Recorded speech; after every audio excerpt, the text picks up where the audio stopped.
இன்று தைப்பூசத்தை முன்னிட்டு அரோகரா முழக்கத்துடன் லட்சக்கணக்கான பக்தர்கள் முருகர் கோவில்களில் தரிசனம் செய்து வருகின்றனர்.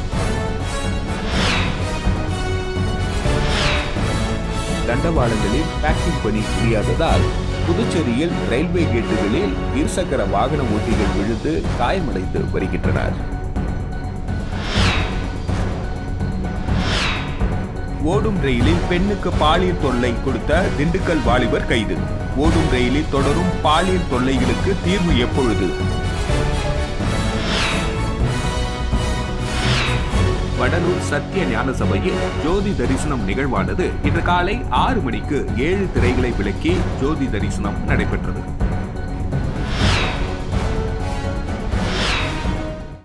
தைப்பூசத்தை முன்னிட்டு அரோகரா முழக்கத்துடன் லட்சக்கணக்கான பக்தர்கள் முருகர் கோவில்களில் தரிசனம் செய்தனர். தைப்பூசத்தை முன்னிட்டு அரோகரா முழக்கத்துடன் லட்சக்கணக்கான பக்தர்கள் திருச்செந்தூர், பழனி மற்றும் அனைத்து முருகன் கோவில்களில் திரண்டு தரிசனம் செய்து வருகின்றனர். தைப்பூச திருவிழா முருகனின் அறுபடை வீடுகள் மற்றும் அனைத்து பகுதிகளிலும் கோலாகலமாக கொண்டாடப்பட்டு வருகிறது.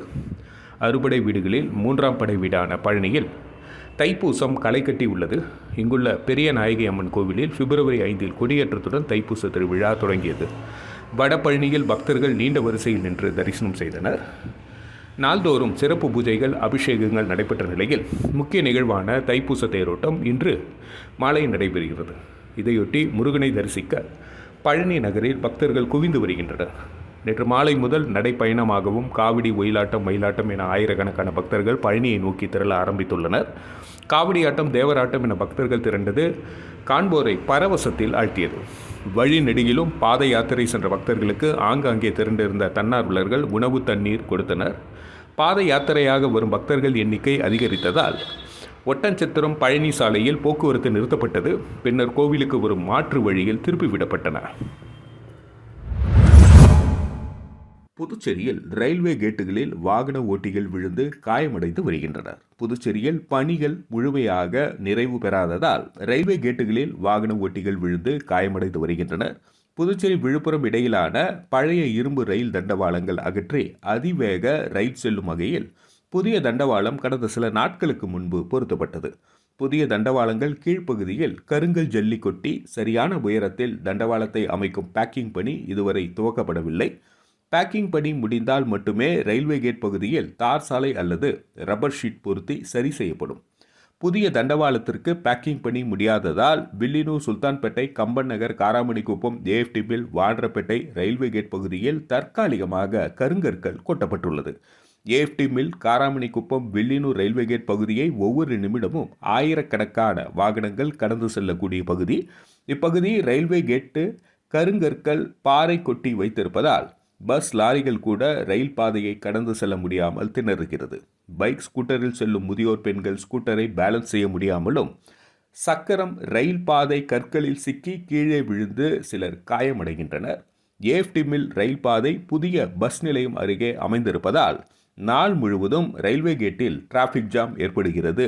எனவே ரயில்வே கேட் பகுதி தண்டவாளங்களை விரைவாக பேக்கிங் செய்து பழையபடி ரப்பர் ஷீட்டுகளை பொருத்த வேண்டும் என பொதுமக்கள் கோரிக்கை விடுத்துள்ளனர். ஓடும் ரயிலில் பெண்ணுக்கு பாலியல் தொல்லை கொடுத்த திண்டுக்கல் வாலிபர் கைது செய்யப்பட்டுள்ளார். ஈரோடு மாவட்டத்தை சேர்ந்த 26 வயதான இளம்பெண். இவர் தனியார் அரசு போட்டித் தேர்வு பயிற்சி மையத்தில் தங்கியிருந்து படிக்கிறார். நேற்று முன்தினம் இளம்பெண்ணின் தந்தைக்கு உடல்நிலை சரியில்லை என அவரது குடும்பத்தினர் ஈரோட்டிற்கு அழைத்தனர். அப்பெண் தூத்துக்குடியிலிருந்து ஈரோடு செல்லும் ஓகா எக்ஸ்பிரஸ் ரயிலில் முன்பதிவில்லாத பெட்டியில் ஏறி பயணித்தார். ரயில் விருதுநகர் ரயில்வே ஸ்டேஷனில் நின்றிருந்து அங்கிருந்து விருதுநகர் மாவட்டம் அருப்புக்கோட்டையை சேர்ந்த பெயிண்ட் கடையில் லோடு மேனாக வேலை செய்யும் தொழிலாளி சதீஷ்குமார் ஈரோடு சென்று அங்கிருந்து கோவை செல்வதற்காக இந்த ரயிலில் ஏறினார். அதிக மதுபோதையில் இருந்த அவர் இளம்பெண்ணின் அருகே அமர்ந்திருந்தார். கொடை ரோடு ரயில்வே ஸ்டேஷன் அருகே வரும்பொழுது சதீஷ்குமார் இளம்பெண்ணிடம் பாலியல் சீண்டலில் ஈடுபட்டார். அதிர்ச்சியடைந்த பெண் அருகில் இருந்தவர்களின் உதவியோடு ரயில் பெட்டிகளில் ஒட்டப்பட்டிருந்த உதவி எண் 139 எண்ணில் தொடர்பு கொண்டு புகார் அளித்தார். அவர்கள் திண்டுக்கல் ரயில்வே போலீசாருக்கு தகவல் கொடுக்க இன்ஸ்பெக்டர் தூயமணி வெள்ளைசாமி தலைமையிலான நேற்று அதிகாலை 3:30 மணிக்கு திண்டுக்கல் ரயில்வே ஸ்டேஷனுக்கு வந்த ஓகா எக்ஸ்பிரஸ் ரயிலில் ஆய்வு செய்து இளம்பெண்ணிடம் பாலியல் சீண்டலில் ஈடுபட்ட சதீஷ்குமாரை கைது செய்து விசாரித்து வருகின்றனர். ஏற்கனவே சில தினங்களுக்கு முன்பு ரயிலில் ஆந்திரா சென்ற கர்ப்பிணிக்கு வேலூர் அருகே சிலர் பாலியல் தொல்லை கொடுத்த விவகாரம் இன்னும் அடங்காத நிலையில் தற்பொழுது திண்டுக்கல்லில் இளம்பெண்ணுக்கு ரயிலில் பாலியல் தொல்லை கொடுத்து வாலிபர் கைது செய்யப்பட்டிருப்பது ரயில் பயணிக்கும் பெண்கள் மத்தியில் பெரும் அதிர்ச்சியை ஏற்படுத்தியுள்ளது. கவுதமாலாவில் பயங்கர விபத்து, பள்ளத்தாக்கில் பஸ் கவிழ்ந்து 51 நபர்கள் பலியாகியுள்ளனர். கவுதமாலாவில் பள்ளத்தாக்கில் பஸ் கவிழ்ந்து விபத்துக்குள்ளானதில் 51 நபர்கள் பலியான சம்பவம் பெரும் சோகத்தை ஏற்படுத்தியுள்ளது. மத்திய அமெரிக்க நாடுகளில் ஒன்றாக இருப்பது கவுதமாலா என்ற நாடு. இங்குள்ள எல் ரான்சோ என்ற கிராமத்தில் இருந்து 75 பயணிகளுடன் பஸ் புறப்பட்டு சான் அகஸ்டின் அகாஸ்வாசலான் என்ற பகுதிக்கு சென்று கொண்டிருந்தது. ஃபெலிஸ் என்ற பாலத்தில் பஸ் வந்து கொண்டிருந்த பொழுது முன்னே சென்று கொண்டிருந்த கார் மீது மோதி கட்டுப்பாட்டை இழந்து 20 அடி ஆழம் கொண்ட பள்ளத்தாக்கில் பாய்ந்தது. இந்த விபத்தில் பஸ்ஸில் இருந்தவர்கள் 51 நபர்கள் பலியாகிவிட்டதாக அதிகாரப்பூர்வமாக அறிவிக்கப்பட்டு உள்ளது. மீட்பு படையினர் உதவியுடன் 10 நபர்கள் மீட்கப்பட்டுள்ளனர். எஞ்சியவர்களின் நிலை என்ன என்பது பற்றிய எந்த தகவல்களும் வெளியிடப்படவில்லை. சம்பவம் குறித்து வழக்கு பதிவு செய்துள்ள உள்ளூர் போலீசார் விசாரணை நடத்தி வருகின்றனர். சம்பவம் குறித்து அந்நாட்டு அதிபர் பெர்னாண்டோ அதிர்ச்சியும் கவலையும் தெரிவித்துள்ளார். மீட்பு பணிகளில் இராணுவத்தினர் மற்றும் பேரிடர் மீட்புக் குழுவினர் ஈடுபட உத்தரவிட்ட அவர் 3 நாட்கள் தேசிய அளவில் துக்கம் அனுசரிக்கப்படும் என்று தெரிவித்துள்ளார். சென்னையில் நடிகர் விஜயுடன் பிரசாந்த் கிஷோர் திடீர் சந்திப்பு. சென்னையில் நடிகர் விஜயை பிரபல அரசியல் வியூக நிபுணர் பிரசாந்த் கிஷோர் சந்தித்து பேசியுள்ளது அரசியல் களத்தை பரபரப்பாகி உள்ளது. 2026 தேர்தல் களத்தில் புதிய கட்சியாக நடிகர் விஜயின் தமிழக வெற்றி கழகம் பங்கேற்கிறது. இதற்கான முஸ்தீபுகளை முன்பே தொடங்கிவிட்ட நடிகர் விஜய் தற்பொழுது ஆலோசனை கூட்டங்களை நடத்தி புதிய மாவட்ட செயலாளர்களை நியமித்து வருகிறார்.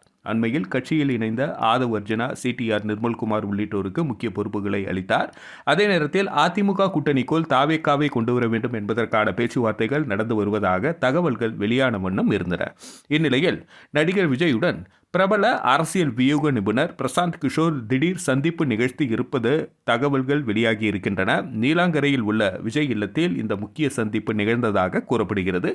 சந்திப்பை கட்சியின் தேர்தல் பிரச்சார மேலாண்மை பொதுச் செயலாளர் ஆதவ் அர்ஜுனா ஏற்பாடு செய்ததாகவும் சந்திப்பின் பொழுது அவர் உடன் இருந்ததாகவும் தகவல்கள் வெளியாகி இருக்கின்றன.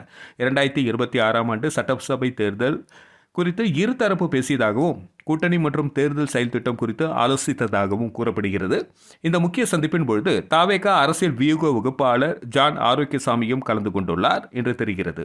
தேர்தலுக்கு ஓராண்டு உள்ள நிலையில் இந்த சந்திப்பு முக்கியத்துவம் வாய்ந்ததாக கருதப்படுகிறது. தேர்தல் காலங்களில் அரசியல் கட்சிகளுக்கு வியூகம் வகுத்து கொடுப்பதில் வல்லவரான பிரசாந்த் கிஷோர் கடந்த ஆண்டு ஜன் சுராஜ் என்ற கட்சியை தொடங்கினார் என்பது குறிப்பிடத்தக்கது.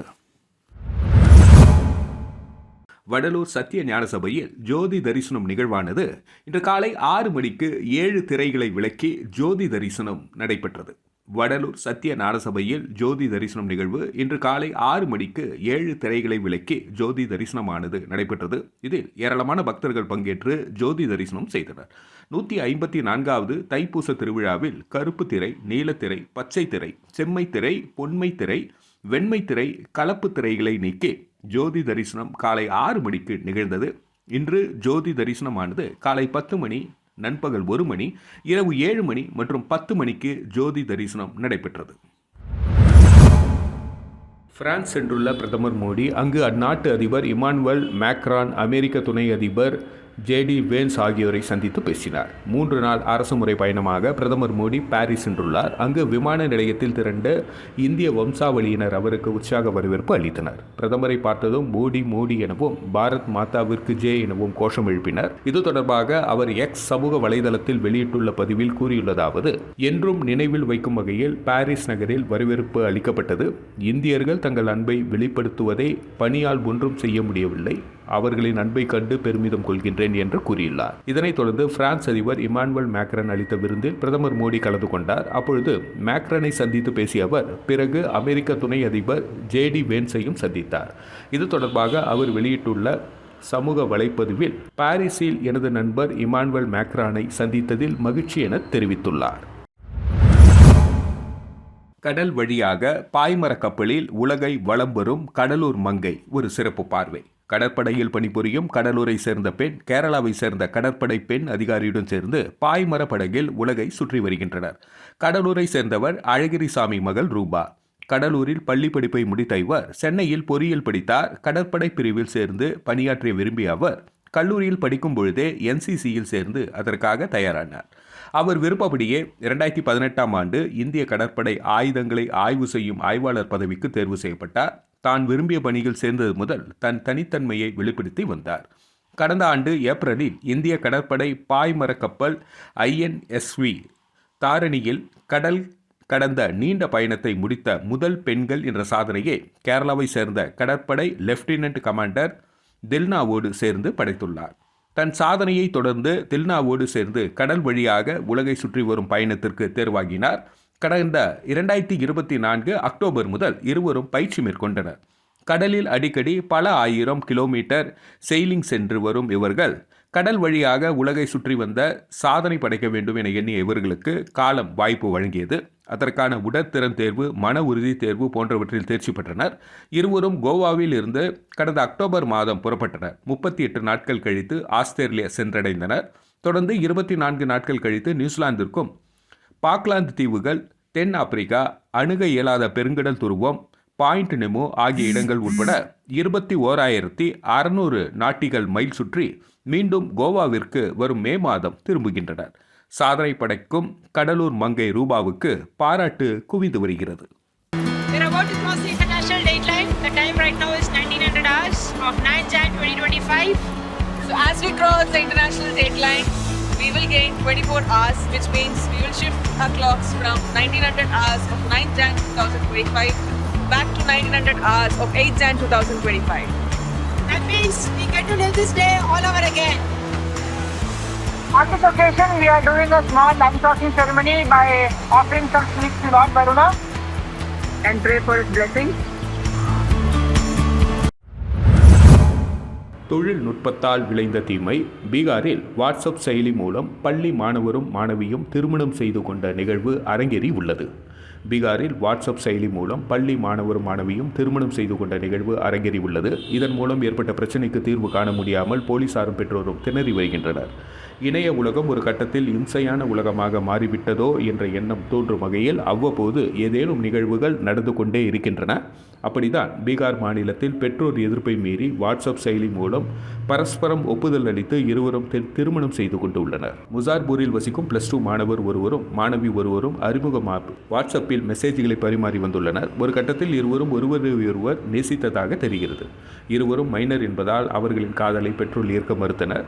இந்நிலையில் வாட்ஸ்அப் மெசேஜ் ஒன்றை மாணவிக்கு அந்த மாணவன் அனுப்பியுள்ளார். அதில் கபால் ஹாய், தமிழில் ஏற்றுக்கொள்கின்றேன் என்று அர்த்தம் என 3 முறை டைப் செய்து அனுப்பியிருக்கிறார். பதிலுக்கு எதிர்முனையில் இருந்த மாணவியும் இதே பதிலை அனுப்ப அவரை மாணவனோ மனைவியாக ஏற்றுக்கொண்டுள்ளார். இந்த டிஜிட்டல் திருமணம் பற்றிய விவரம் அறிந்த பெற்றோர் இந்த கபுல் ஹாய் திருமணத்தை ஏற்க மறுத்துவிட்டனர். ஆனால் மாணவனோ அந்த மாணவிதான் தனது மனைவி என்று பிடிவாதமாக இருந்து வருகிறார். அந்த மாணவியுடன் சேர்ந்து குடும்பம் நடத்துவேன் என்று பெற்றோர்களிடம் அடம் பிடிக்கிறார். மனைவியும் அவன் சொல்வதை கேட்டு அப்படியே தலையாட்டி இருக்கிறார். டிஜிட்டல் திருமண விவகாரத்தில் தீர்வு காண இருவரின் பெற்றோரும் போலீசின் உதவியை நாடினர். ஜோடியை போலீஸ் ஸ்டேஷனுக்கு வரவழைத்த போலீசார் ஆலோசனை கூறியே புரிய வைக்க எவ்வளோ முயற்சித்தனர். ஆனால் அவள்தான் என் மனைவி, மாணவனும் அவர்தான் என் கணவனும் என்று மாணவியும் உடும்பு பிடியாக இருக்க என்ன செய்வது என்று தெரியாமல் போலீசார் முழித்து வருகின்றனர். இரு தரப்பு பெற்றோரையும் அழைத்து போலீசார் உரிய புகார் தந்தால் மட்டுமே அடுத்த கட்ட நடவடிக்கை எடுப்பது பற்றி முடிவு எடுக்கப்படும் என்று கூறியிருக்கின்றனர். மொபைல் ஃபோன் மூலம் விவகாரத்து செய்து கொண்டதாக இதற்கு முன் பல முறை செய்திகள் வெளியாகியுள்ளன. ஆனால் இப்பொழுதுதான் முதன்முறையாக மொபைல் ஃபோனில் திருமணம் செய்து கொண்டதாக செய்தி வெளியாகி இருப்பது நெட்டிசன்கள் கருத்து தெரிவித்து வருகின்றனர்.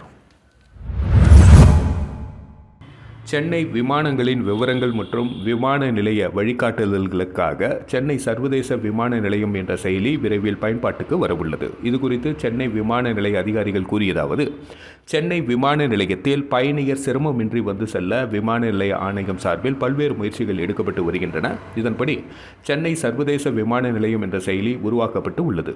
இதில் விமானங்கள் குறித்த ரியல் டைம் தகவல்கள், தற்போதைய நிலை போன்ற வசதிகளை அறிய முடியும். விமான நிலையத்திற்குள் உள்ள உணவகங்கள் மற்றும் பல்வேறு பகுதிகளுக்கு செல்ல வழிகாட்டி வசதிகளும் உள்ளன. மொபைல் ப்ளூடூத் இணைத்து இவற்றை துல்லியமாக பயன்படுத்த முடியும். பயணியர் சந்திக்கும் சவால்கள் மற்றும் புகார்களுக்கென தனி வசதிகளும் இதில் இடம்பெற்றுள்ளன. பயணியர் டிக்கெட் மற்றும் மொபைல் எண் விவரங்களை உள்ளிட்ட புகார் அளிக்கலாம். புகார்களுக்கு 15 நிமிடங்களில் தீர்வு காண குழுவையும் ஏற்படுத்தியுள்ளோம். விரைவில் இந்த செயலி பயன்பாட்டிற்கு வரும், இவ்வாறு அவர்கள் கூறினர்.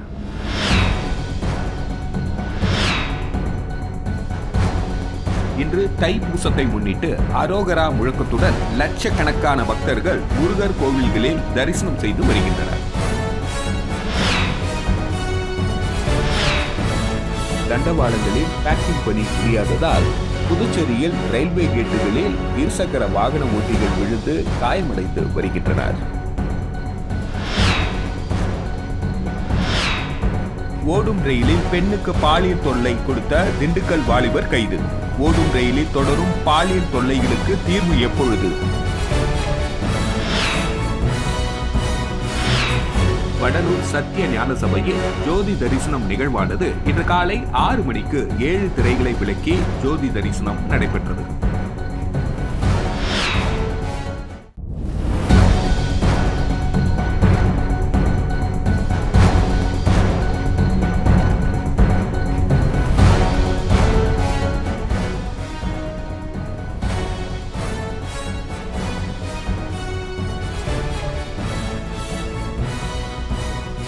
நம்ம சேனலை சப்ஸ்கிரைப் பண்ணுங்க, லைக் பண்ணுங்க, ஃப்ரெண்ட்ஸ்க்கும் ஷேர் பண்ணுங்க. தேங்க்யூ.